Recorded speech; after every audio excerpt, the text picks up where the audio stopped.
All right. Hello, everybody. Welcome to today's webinar. Today's topic is Health Coach Hacks, a day in the life of a health coach. Before Coach Shauna and I get started, just a couple of items to take care of. We will have time for questions at the end of the presentation, and you can type those in by clicking that Q&A section in the lower portion of your control panel. We will be posting a recording of the webinar on our blog. The link for that will be shown at the end. And if you would like a PDF copy of the presentation, there will be a link to download that on that same post as the recording. If your question does not get answered today, or if any other questions pop up, please email our support inbox, which will be shown at the end as well. Okay, so for today, we're going to talk about what our health coaches do to help stay healthy. I think sometimes there's a misperception that those in the health world, like think people like health coaches, are perfect with our health because we live it and we breathe it every day. Now, while we're very much focused on it a lot, we are certainly not perfect. We struggle like everyone else when it comes to staying on track.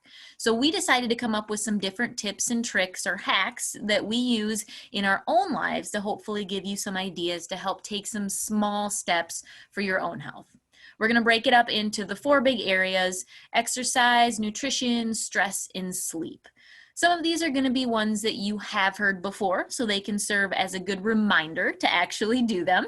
And some will hopefully be new ones that you can try out and see what works to help keep you on track. I'm going to hand it over to Shauna to get us started with some exercise. Hello, everyone.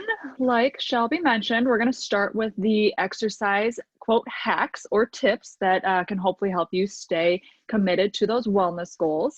So first one up here is simple: plan ahead. So basically, instead of saying, I'm going to work out every Monday, Wednesday, and Friday, that's it. Be sure to be flexible. Take some time at the beginning of your week to look ahead at your calendar. Figure out what is the best time to exercise? When does it make sense for you in that week? If you try to stick to too much of a standard weekly schedule, will you end up exercising on a Tuesday if you miss a Monday, or will you just wait until Wednesday? Basically, you may end up just skipping far too many days to allow you to meet those goals that you set for yourself. Next up, once you take a look at your calendar and you see that you have a workout planned for the next day, be prepared and get those things ready. If you're heading to a gym after work, pack your bag with your clothes, your shoes, anything else you might need. That way you avoid the need to stop at home and change, because as we all know, distractions happen and you may never get to the gym. If you plan to work out at home, set your clothes out the night before and have them ready when you need them. This is especially helpful when getting in those early morning workouts. No rummaging through your dressers while trying to keep quiet in the dark. Speaking of morning workouts, I'm going to add a little mini hack in here. If possible, try to commit to them if your schedule allows. This physical activity creates endorphins, and endorphins lift energy levels, which can make us just a little bit happier. So it can help out a little bit the rest of your day. The next tip is to have an accountability partner. Now, this doesn't mean you need someone to physically work out with, although that definitely helps as well. An accountability partner is someone that is aware of your goals and can check in on you to see how that progress is going. Now, when you're deciding who you want to help hold you accountable, be picky. Don't just casually mention your goals to a family member or friend or coworker, because if they're not looking to make any changes in their own life, they may not care enough to help keep an eye on you and your goals. Find someone who is working on their own wellness goals, which makes you their accountability partner as well. It helps to have someone to discuss your progress with, whether it is forward progress or if you feel that you're stuck. They will understand what you're going through, and then you can also discuss ways to come out of it. Up next, we have choose wisely, which translates to be picky about those workouts this time. And don't force yourself to do workouts that you dislike. The more you enjoy something, well, as much as you can enjoy a workout in the moment, the better chance you have of sticking to it. If you are dreading the workout you plan to do because it includes those dreaded burpees, which you hate, then you will always talk yourself out of exercise. I personally follow this hack all the time. I like variety in my workouts, but I know that dance fitness is definitely not for me. And I am also not a fan of long distance running. So I just don't do it. It's simple as that. Next up, we have a backup plan. This hack pertains to you controlling your commitment to exercise. If you rely on the gym for your exercise, have an at-home workout plan if time management doesn't allow you to get to the gym that day. Or if something like a pandemic causes your gyms to close, keep your workouts going at home. Now, I know some of you may be thinking, well, I don't go to the gym, so this hack doesn't pertain to me. And you may be right, but have you ever said, I like to walk, but it's too hot right now, or too cold in the winter? And then you follow that up with, I will start walking again once it cools down. Or again, if it's winter, once it warms up. If this does pertain to you, then you are allowing the weather to control your workouts, which can be unpredictable. Essentially, have multiple options for your workouts, including ones indoors, outdoors, at the gym, or at home. Stay consistent with your workouts as opposed to only putting in the effort when it's convenient for you and your environment. Distraction is the next one. Now, this can go one of two ways. Using exercise as a bit of a break or distraction from your current schedule can allow you to revisit those tasks much more refreshed and energized. On the other end, distraction can be what gets you through your workout, especially if you are on a stationary cardio equipment. Distract your thoughts about how much longer do I have to be on this thing with an engaging podcast, an audiobook, or a TV show. If what you're watching or listening to helps you forget about the continuity of using that machine, it'll help. You can even take it a step further and only allow yourself to watch that next episode or listen to that new podcast while you're on that machine. That way you can get your heart rate up and stay up to date with the latest season. And the final tip that we have for exercise is focus on progress over perfection. No one is perfect, and your fitness journey definitely won't be either. You are human after all. As you are working towards your goal, make sure that you show yourself some compassion and self-love when things don't go exactly as planned. If things went just the way you envisioned it, they wouldn't be as hard to accomplish. If you make a mistake, don't beat yourself up over it. This will not help you stay motivated and stay committed to your goals. It can actually cause the loss of motivation if you beat yourself up too much.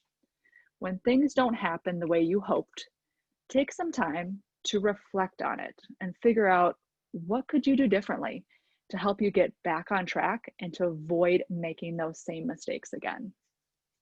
Now we're going to go back over to Coach Shelby for some nutrition tips. Awesome. Thank you so much, Shauna. And I think The Office, that show, has gotten me through many treadmill workouts. So that distraction one is a great hack on my side. All right, so let's hit on some nutrition tips and tricks. Like Shauna said, that's up next. The first hacks that I have are from Coach Jessica. Her main goal for nutrition right now is to get in more fruits and veggies in her day, which is a tough one for a lot of people, as we know, right? It's a great goal for all of us, and she's got some great hacks that she does to help with this. First, she likes to freeze her fruits and veggies to have them available whenever she wants. So she buys them, she cuts them up right away, and she puts them in freezer safe containers, throwing those right in there. So you've got those fresh fruits and veggies for a long time. Now, if you want to prep them but just keep them in the fridge, maybe for just that week rather than more longer term, she's got a tip for that too. She adds a little bit of lemon juice on things like peppers and avocado, which will help prolong that shelf life, which we know is a huge barrier that we have in buying fruits and veggies, right? We always think they're going to go bad before we eat them, so we just don't buy them in the first place sometimes. Well, here you go. This will keep them going for the week. And again, if you throw some other ones in the freezer, they'll last even longer. There's no excuses to not have fruits and veggies around anymore. The other way she's getting in more fruits and veggies is to get them in right away in the morning with either a smoothie or an omelet. These are both great ways to get in a variety of great healthy options to start your day because they're so personalized. You can throw any veggies you want in an omelet. You can throw lots of fruits and veggies in those smoothies. And they don't need to be for breakfast either. A smoothie for a snack or an omelet for supper always works too. We do breakfast for supper in our house a lot.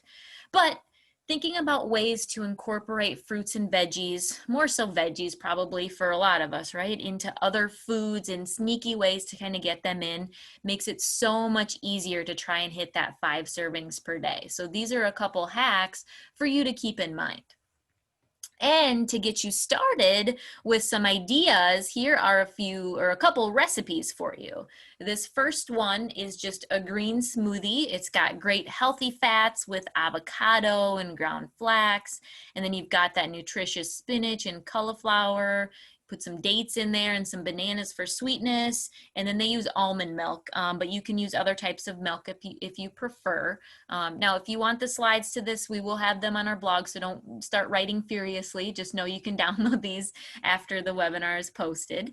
But again, you take these and you throw them in a blender, and there you go. Look at all of those great fruits and veggies that you're getting in there. And the second one, I put up a couple here, is just a normal strawberry smoothie. Really simple and straightforward. Strawberries, bananas, Greek yogurt for that good protein, and then juice. Now, for this one, they do use juice for the liquid, but you can use water if you want to, or you can use half of the amount of orange juice to cut down on that sugar, and it also will make your shake a little bit thicker if you like those smoothies on the thicker side. But again, these are just different tips, different options to get in those good fruits and veggies for the day. The next tip is something that I use, which is making a meal plan and a grocery list to go along with it each week. Now, I know this might be something that we hear over and over again, but I also think people assume it's going to be very time consuming and overwhelming, which is why they don't do it. It's kind of similar to what Shauna was talking about in planning your week for exercise. If you can try to get a plan together and even some backup plans, it's going to help you navigate your week, and it's actually going to save you time in the long run. So, and like I said, it doesn't have to be time consuming and overwhelming. To start off with, you don't even have to change the types of foods you eat. Just make a plan of when you're going to eat what meals, and then make a grocery list for the store for that week. So this does two things. First, it helps you know what meals that you actually have at home, and make sure you have the ingredients at home so that you aren't tempted to stop through, say, quick food or something that might not be as healthy for you. Secondly, it starts to get you into that mindset of just simply planning ahead. And then the next step, you can slowly start to incorporate new and healthier recipes into your weekly plan, which, like the smoothie recipes, there's millions of healthy recipes out there. If you guys are looking for some more specifics, you can email that coach inbox that I'll show at the end. We can give you some sites that we use for healthy recipes and things like that. But this is exactly how it kind of progressed for me. When I first started meal planning when I was young and we were just married and didn't have kids yet, it wasn't healthy stuff. It was frozen pizzas and it was Hot Pockets. But I knew what we were eating every night. And yes, there's still pizza nights and still designated ordering out nights in my schedule sometimes. We don't have to be perfect. I know I'm certainly not. And again, the coaches aren't going to pretend that they are. But if you can start to get a plan in place, and then, like I said, start to add in a couple healthier meals or snacks or sides here and there, you're going to start to get that momentum going, and you'll start to get more and more healthy options in there. The last nutrition hack from the coaching team is get yourself a nice water bottle. The vast majority of us probably don't drink the amount of water that we should. Half your body weight in ounces or 64 ounces to start with. There's different schools of thought out there, but we just need to drink more typically. So investing in a good water bottle, especially one like this one that I'm showing on here that you can measure your progress with, can help you get to drink more water throughout the day. Now, setting goals is the key to using these water bottles effectively. For example, this one here is 32 ounces. So you can grab your Sharpie, you can write noon at that 16-ounce line, and then have your goal to drink 16 ounces by noon, right? Easy goal, easy way to measure it. It's right there staring at you in that water bottle. And you can get water bottles that have lines on them that are more fun too, that have motivational sayings and things like that. I have one from Old Navy actually that has lines that say, keep going, you got this, almost there. I know it seems silly, but it does work. At least it can get you more mindful in thinking about it a little more, right? Just give it a try. And you don't even need to buy a new water bottle if you don't want to, or if it's not in your budget. Just grab that Sharpie that you've got, draw on one that you already have, and just give it your personal touch. Put some funny things on there to make it humorous throughout the day. But bottom line with nutrition overall, whether it's nutrition, hydration, whatever it may be, there are a million little tips and hacks that you can do to start getting yourself in the right direction. The key is to pick some and get started. So that's it for nutrition for now, and I'm going to bring it back to Shauna. She's going to talk about another big and very important topic, which is stress. All right, thank you, Shelby. So, like she said, stress, it's important, and sometimes we just kind of toss it off to the wayside, or you might be thinking, well, how can I improve it? What's the tips or hacks that you have for that? So, some of our coaches came up with a few things. First one being wind down. So, take some time for yourself. Be selfish in that sense. Preferably doing something that is both relaxing and enjoyable. And if you're an amazing super mom like Coach Melanie, you can multitask by listening to a podcast or an audiobook while completing normal household tasks like folding laundry or cleaning up the kitchen after dinner. This can also make those daily chores a little less miserable because you're a bit distracted from the task at hand. Which brings us to our next tip, distraction. Yes, I know I mentioned this when talking about exercise, but it can pertain to stress and stress relief as well. Allow yourself a distraction when you're feeling a little overwhelmed or stressed. Choose to do something that you enjoy to take a break from the stressor and refresh your energy and mental clarity. Hopefully, you can come back ready to tackle the task with a much more relaxed state of mind. The next one is fresh air. Take time to get outside, even for just a little bit every day. It's natural for the body to need to be outside in that fresh air. Now, depending on where you live and the time of day, you may need to refer back to the planning tip we mentioned in exercise, as you may not be able to step outside just at any time of day. If it gets extremely hot where you are, maybe enjoying the early morning or later evening hours. So when the sun isn't so hot for you. And this could be reversed in the wintertime, stepping outside in the middle of the day to catch maybe somewhat of those warmer hours when the sun's out, as opposed to the too cold hours, in the early morning and the later evening. All right, next up, we have tidy up. Wherever you choose to de-stress, try to keep it clutter-free and clean. If you like to wind down in your room before bed by reading a book or journaling, keep the extra things in your area to a minimum. A tidy physical space can be a direct relation to a clean mental space.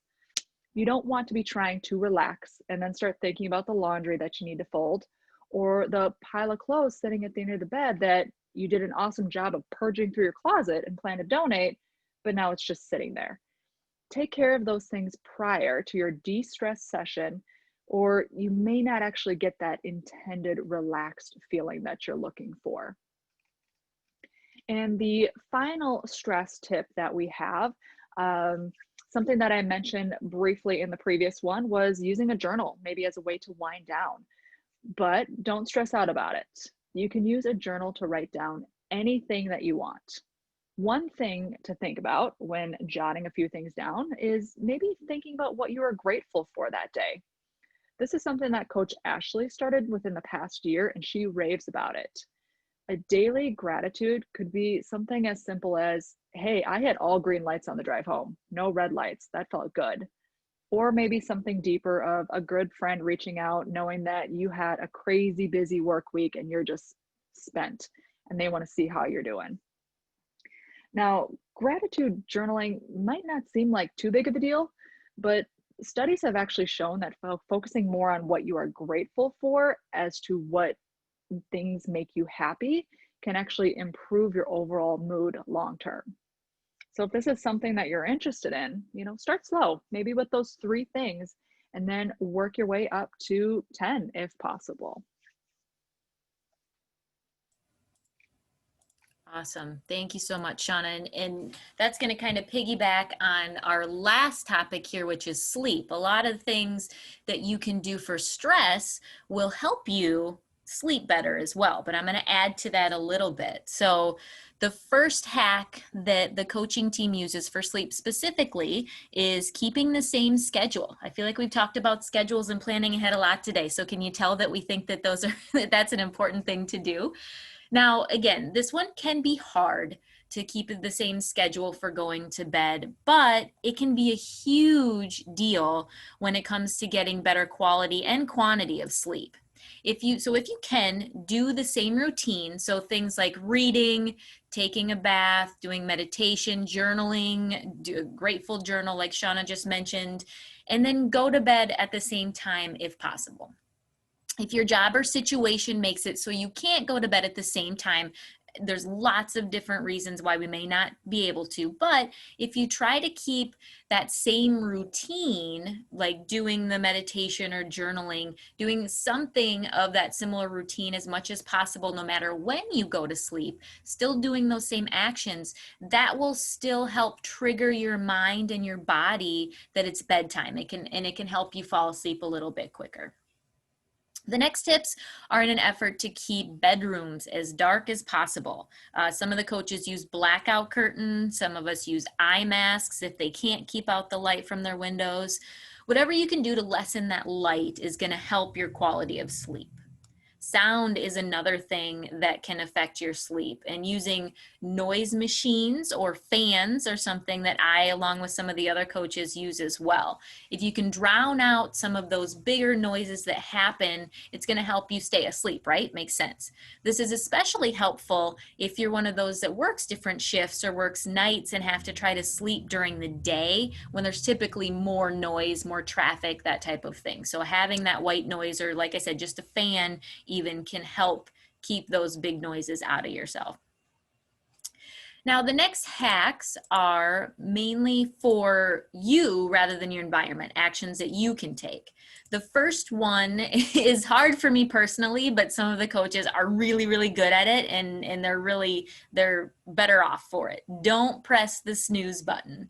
It's so tempting to say that you need 10 more minutes of sleep. Oh man, I just need that. I'm just so tired. But it can actually backfire on you. If you press the snooze, it can make you more tired than if you just hop out of bed and start your day. So do your best to not press that snooze. It'll help with that quality of actually help with the energy, because hopefully you've had a good night's sleep. The next is hiding your clock. I do this, and honestly, it has helped so much. Think about it though. If you wake up and you see what time it is, your brain will a lot of times automatically think, okay, I've got X more hours to sleep, right? That thinking can wake your brain up. And if you're one of those that stresses yourself out by checking the clock when you can't sleep and getting stressed, oh, I only have this many hours to sleep or this many minutes, this hack is for you too. If you can't easily check the time, ideally, you'll be able to eventually just say, okay, well, I'll go back to sleep. It's obviously not time to get up yet because my alarm hasn't gone off. Now, this may take some getting used to. Like Shauna said before, some of these tips, they're going to take more practice. They're not just going to happen overnight. But if you stick with this one, I think your sleep is going to thank you. So something to keep in mind. Next couple are things that some of the coaches do right before bed to help their sleep. First is not checking your phone. This has 2 benefits, probably more than that, but the 2 I'm going to name. First is checking your phone can lead you to social media posts or news that can, quite frankly, be a little stress inducing, right? Especially in these times. Now, if you read something that gets you stressed or annoyed 5 minutes before you're supposed to be going to sleep, your brain's going to have other plans, right? The second benefit of not checking your phone right before bed is that you don't get that blast of blue light. Blue light is emitted from electronics and can affect how your body produces melatonin, which is a hormone that helps you sleep. If you can avoid blue light sources as far ahead of bedtime as possible, your body will be able to make the appropriate amount of melatonin, and that's going to help you sleep better. And the last coaching hack I've got for sleep is to make a to-do list before bed. This has a similar goal of that not checking your phone because of that stress factor. If you lie in bed and you start thinking about all the things you have to do tomorrow, it can really make it hard to fall asleep, right? So Coach Trent, for example, he writes down all of the things he wants to get accomplished the next day. Now, some of you may think, but doesn't that stress you out doing that? Well, actually, it should have a positive effect because the purpose of it is to collect all of those scattered thoughts about, oh, I have to do this and this and this, and it's going to organize them. Then you can almost kind of download it out of your brain because you're physically writing it down, right? So then when you wake up, you have that list and you know you didn't forget about anything, which is a big reason why our brain keeps working too. We're afraid sometimes that we're going to forget some of those things that we need to do the next day, but it's physically written down right there so that you can get it out of your head for the night and you know that it'll be ready for you the next day. All right, everybody, that's all we've got for hacks for today. We've got millions more, so hopefully you're doing some coaching calls or you can reach out to us, but we hope you've gotten a few reminders of things you can do and hopefully maybe even gotten some new tips to help in different areas of your health. So just to wrap it up, just a reminder, keep things small. Small steps will add up to big changes. Give one of these tips a try or do your own research and find some other hacks that you can do to take a small step in your health to make it a good day. All right, we're going to open it up for questions here in just a minute, but I want to get going or let you know upcoming webinars next month. Epigenetics, we did this a few years ago, but there's still more information about genes and how much it actually affects us versus our lifestyle. And then sugar, that's a big one. We're going to talk about that in November. And then if your company does questions for lifestyle rewards, there's not many companies that do this. It will be noted when you submit it in your My Health Check account, but if they do these questions, these are what they're gonna be. And again, you can download the slides to get these if you need to from our blog post. And with that blog post is going to be on healthcheck360.com/blog. You can watch this webinar within the next 24 hours and any of our old webinars. We're also on Twitter, we're on Facebook, we're on Instagram. Again, that blog is on there as well. And you can give us a call too. We can set up a health coaching call, or you can shoot an email to the health coaching inbox with any kind of questions that you've got for us. So with that,